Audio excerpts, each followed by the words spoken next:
সাথীরা। আমিন সর্বোপরি একাই 10,000 লোককে কন্ট্রোল করে দেওয়ার ক্ষমতা রাখে, তাই দ্বিতীয় ইতিহাস গড়ে দিয়ে যাচ্ছে।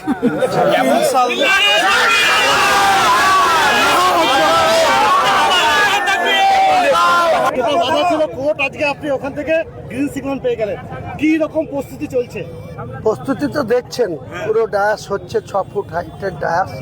400 জন মুসলিম সমাজের যারা কোরআনকে অত্যন্ত বুকের মধ্যে রেখে দিয়েছে, সেসব হাফেজ, কারি, মৌলানা, অনেক বিজ্ঞ ব্যক্তি, ইসলাম ধর্মাবলম্বী মানুষ, সেখানে পবিত্র সৌদি আরবেরও লোক থাকবে এবং ইন্ডিয়ার বিভিন্ন জায়গা থেকে আমাদের এখানকার লোকাল অনেক মৌলানা, কারি, হাফেজ সহ 400 জন ডায়াসে থাকবে। বেলা 12টার আগেই ওনারা ডায়াসে উঠে যাবে।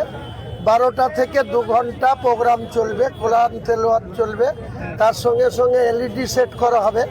এলইডি এখানে থাকবে, এলইডি ওখানে স্পটে থাকবে। এলইডির মাধ্যমে, কারণ এত লোক হয়ে যাবে, আজকে যেভাবে লোকের উন্মাদনা, কালকে তখন সকালবেলায় দেখবেন আর বেলডাঙ্গা থেকে রেজিনগরের রাস্তায় আর কোনো হাঁটার জায়গা।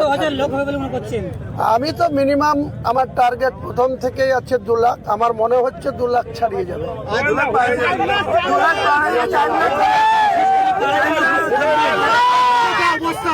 কি হতে পারে এখানে? সুনামি নামবে?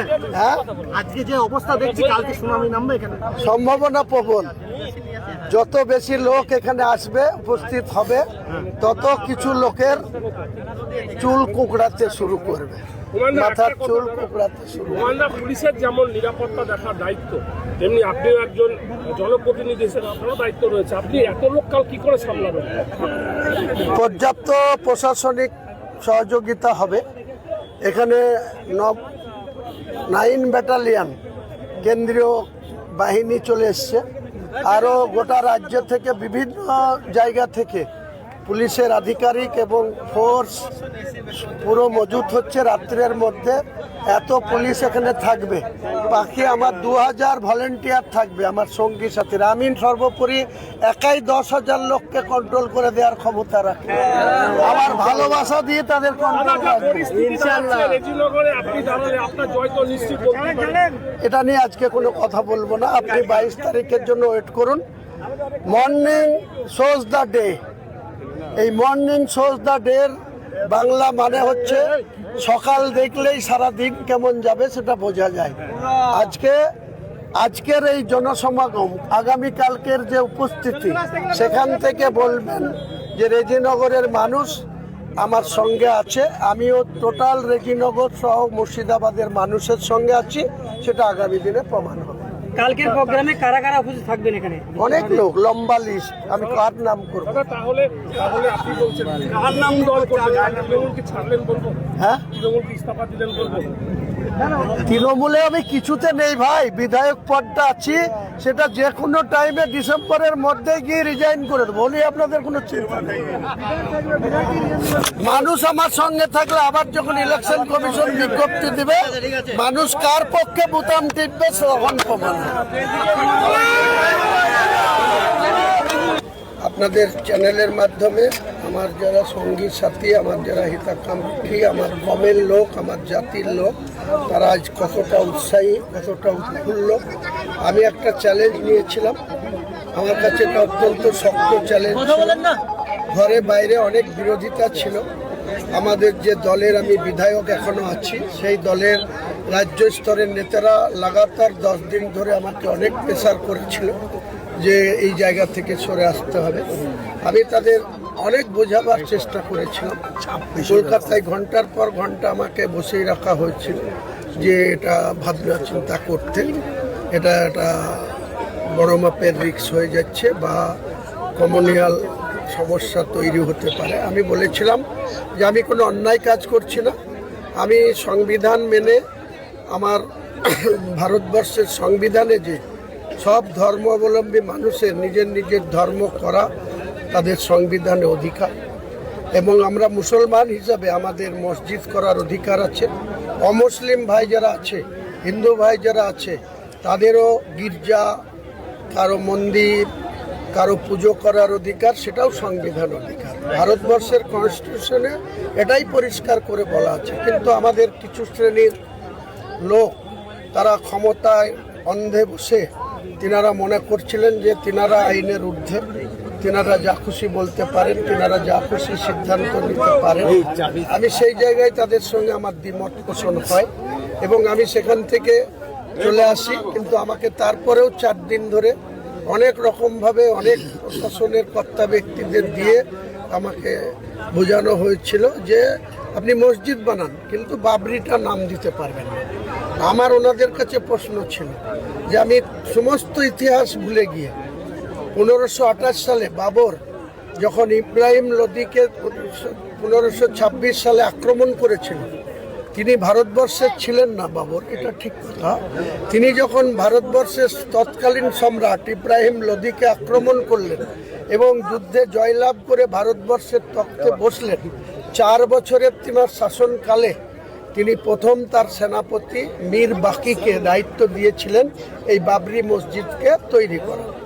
সেই সৌধটা, সেই ইমারতটা 464 বছর উত্তরপ্রদেশের অযোধ্যায় ছিল। সেটাকে 1986 সালে রাজীব গান্ধী যখন ভারতবর্ষের প্রধানমন্ত্রী, তখন এটাকে নামাজ পড়তে দেওয়ার জন্য বন্ধ করে দেওয়া হলো, মুসলমানদের প্রবেশ অধিকার বন্ধ করা হলো। তার সুযোগ নিয়ে 6 বছরে উগ্র হিন্দুত্ববাদ কিছু কর সেবক 1992 সালের 6 ডিসেম্বর সেটাকে ডিমোলিশন করে দিল, ভেঙে দিল, রিমুভ করে দিল। তারপরে 33 বছর অতিক্রান্ত হয়েছে। সেখানে 2019 সালে একটা সুপ্রিম কোর্টের সর্বোচ্চ হাইকোর্ট পার করে সুপ্রিম কোর্টে গিয়ে মামলার একটা জাজমেন্ট হয়। সেই জাজমেন্টে প্যারাগ্রাফ 1-এ এতে বলা আছে যে বাবরি মসজিদ যেখানে ছিল, যেটা ভেঙে দেওয়া হয়েছে, সেই জায়গাটা নাকি, সেখানে নাকি রাম জন্মগ্রহণ করেছিল, রামলীলার জায়গা। তাই রামলীলাকে সুপ্রিম কোর্টের নির্দেশে কোনো পেপারস ছাড়াই, যেহেতু অনারেবল সুপ্রিম কোর্ট সেই রায় দিয়েছিল যে এখানে রাম মন্দির, সেখানে রাম মন্দির হয়ে গেছে। আমি সহ কোনো মুসলিম ভারতবর্ষের এই রাম মন্দিরের বিরোধিতা করিনি।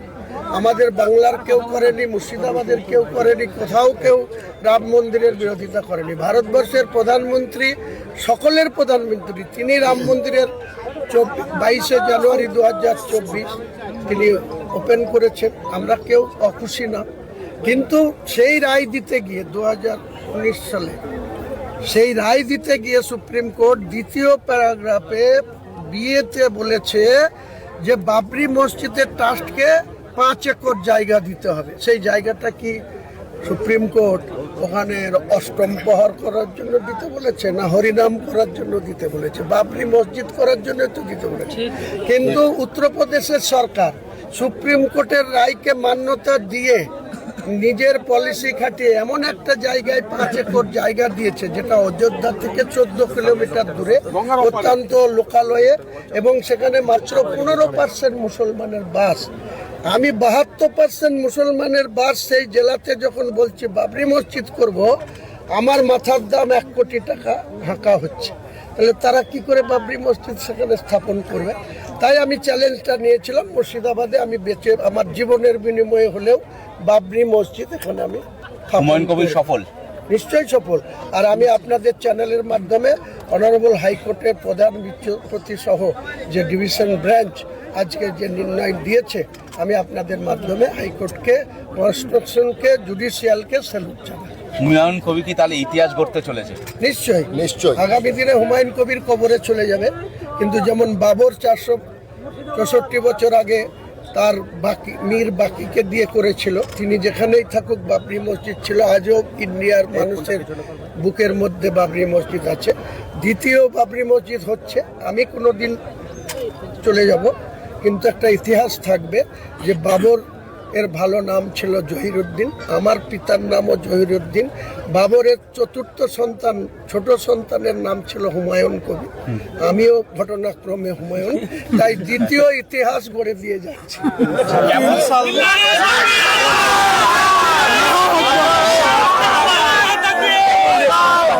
হাইকোর্টের রায়ের পর কারণ দারুণ রেসপন্স। আমি বেলডাঙ্গা গিয়েছিলাম, বেলডাঙ্গার আম জনতা আমাকে ওখান থেকে আসতে দিচ্ছে না, এমন এই যে দেখছেন না, কালকে সকালে আসুন দেখতে পাবেন যে কি মুখ্যমন্ত্রী একাধিক বক্তব্য আর পরবর্তী সময়ে এত বাধা কাটিয়ে আগামীকাল কি মনে করছেন যে কত মানুষের ভিড় হতে পারে? মুখ্যমন্ত্রী ব্যক্তি হিসেবে মমতা বন্দ্যোপাধ্যায়কে আমি অত্যন্ত শ্রদ্ধা করি।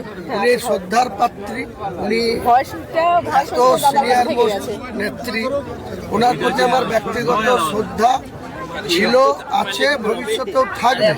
কিন্তু কিছু ওনার ব্যক্তি আছে যিনারা ওনাকে ভুলভাল রিপোর্ট করছে,